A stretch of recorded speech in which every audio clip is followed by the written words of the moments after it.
Since civilization began, humanity has chased something more elusive than territory or resources: endless pleasure.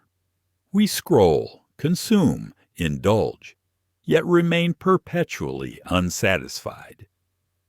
What if I told you that over a century ago, a German philosopher already diagnosed this spiritual epidemic consuming millions today?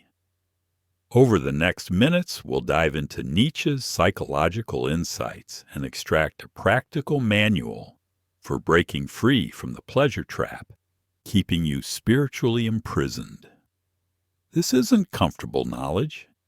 It challenges everything society taught you about happiness. But those brave enough to confront these truths will discover authentic strength and meaning.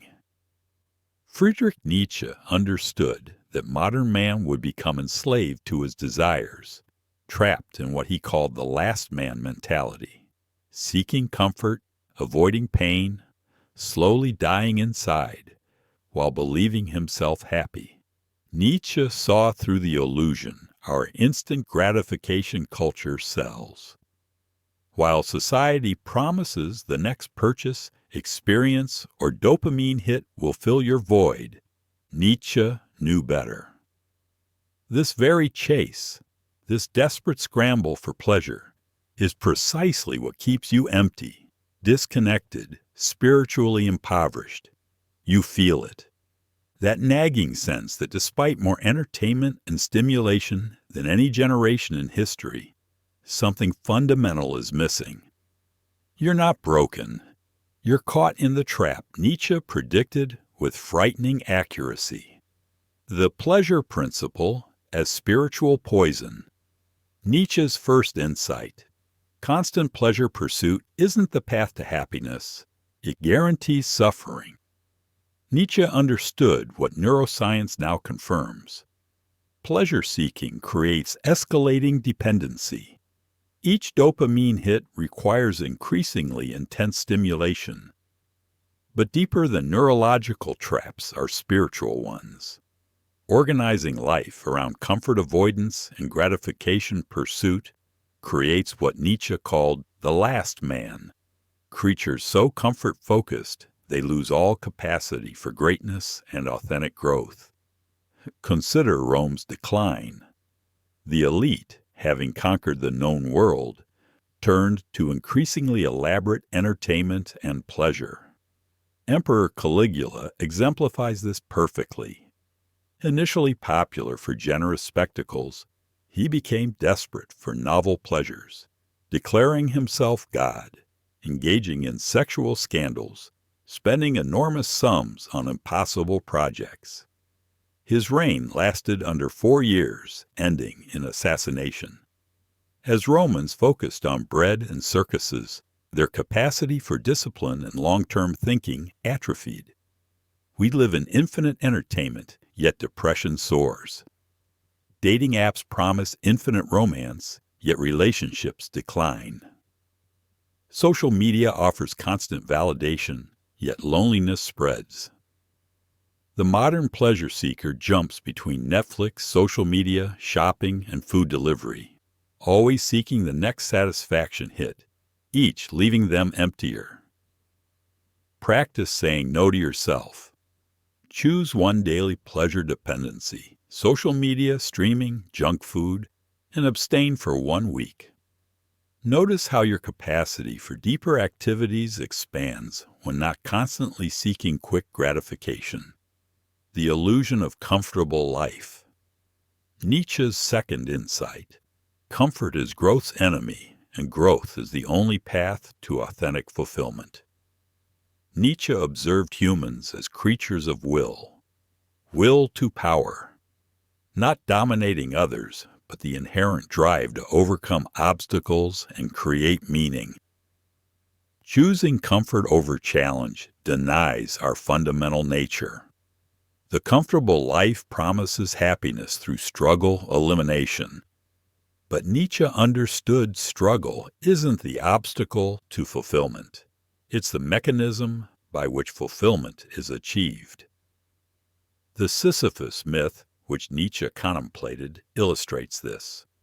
condemned to eternally push a boulder uphill only to watch it roll down daily. Most see ultimate punishment, meaningless struggle. Nietzsche saw that in struggling, in daily confronting the impossible, Sisyphus found meaning not despite struggle, but because of it. Contrast King Midas, granted his golden touch wish. Initially ecstatic, he discovered his gift cursed, unable to touch food, water, or his daughter without destroying life's meaning. Modern society offers the Midas problem. We can order without cooking, communicate without meeting, be entertained without creating. Every friction point smoothed away. But notice what happens to maximum comfort people: restlessness, anxiety, depression. Trust fund kids often become addicted, desperately seeking challenge their cushioned life doesn't provide. Identify comfort zones and deliberately violate them. Avoid cold, take cold showers, avoid social discomfort, approach strangers. The goal isn't masochism, it's reclaiming growth capacity through voluntary discomfort. Herd mentality and pleasure conformity. Nietzsche's third insight. Following the crowd's pleasure definition loses your individual capacity for authentic joy. Nietzsche feared herd morality, adopting group values without examination. This manifests as unconsciously adopting culturally prescribed pleasures. When everyone seeks the same things, possessions, validation, entertainment, they're following scripts written by others, explaining why achieving socially approved pleasures feels empty.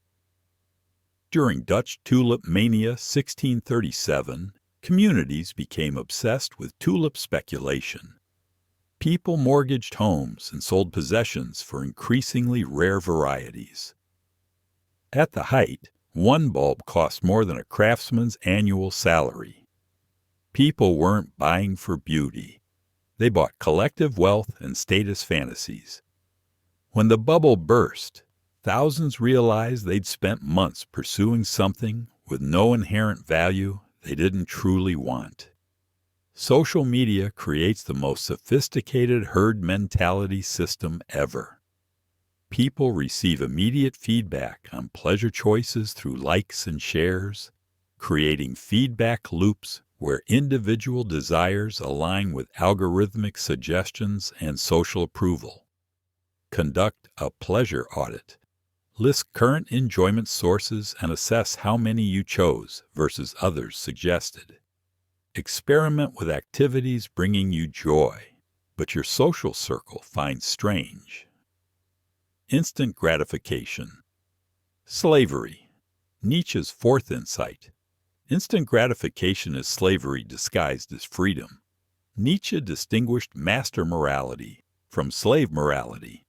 Master morality creates values based on strength and self-determination. Slave morality reacts to others, seeking comfort and avoiding responsibility. Instant gratification culture embodies slave morality, promising freedom while creating dependency on external sources for emotional states. Spartan civilization's decline illustrates this. At their height, Spartans embodied Nietzschean ideals, voluntarily choosing extreme discipline and delayed gratification for excellence. But as wealth grew, later generations abandoned harsh training for comfort and possessions. By Roman conquest, Spartan soldiers were no longer legendary disciplined warriors, but soft pleasure seekers dependent on others for defense. Consumer culture perfects freedom illusions through choice. Thousands of streaming options, countless delivery services, infinite content. But this creates intolerance of delay, friction, or work requirements. This spreads to relationships and personal growth.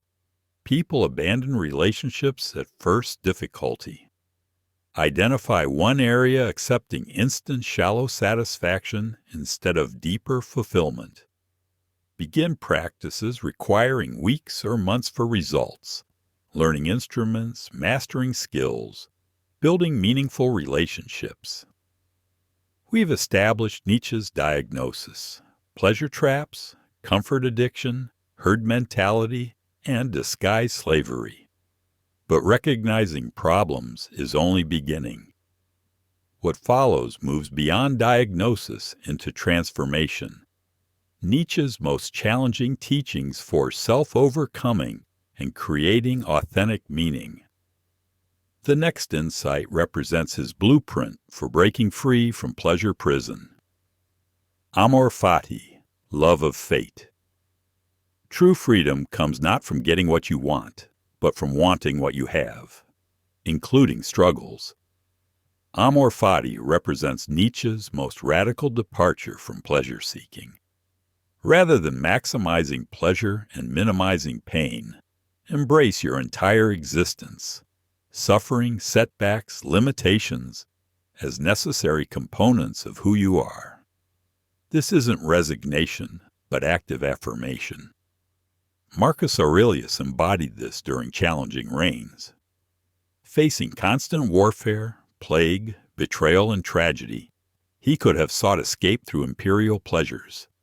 Instead, he practiced amor fati, seeing challenges as wisdom training. His difficult reign produced profound philosophical writing because he transformed suffering into wisdom rather than seeking pleasure as escape. Practicing amor fati stops seeing obstacles as happiness interruptions and starts seeing them as growth material. Job loss becomes career opportunity. Relationship difficulties become emotional intelligence training. Each evening, review your day's difficult experience. Instead of wishing it hadn't happened, find one way it contributed to your development. We've uncovered how pleasure promises create spiritual poison, comfort prevents growth, herd mentality destroys authenticity, instant gratification creates slavery, and amor fati offers genuine freedom. Together, these form Nietzsche's complete system for becoming who you are, not through accumulating experiences, but developing strength to create meaning from whatever life presents. This knowledge carries responsibility. True strength can create or destroy. Use this understanding to build, inspire, and create meaning. Remember Nietzsche's warning: whoever fights monsters should be careful, lest he become a monster. The goal isn't superiority over others, but over who you were yesterday. Share which Nietzschean insight challenges you most and why. If this exploration resonates with your deepest questions about meaning, subscribe to continue our philosophical investigations. Your like tells me you're ready for truth over comfort, growth over stagnation, authentic strength over borrowed pleasures.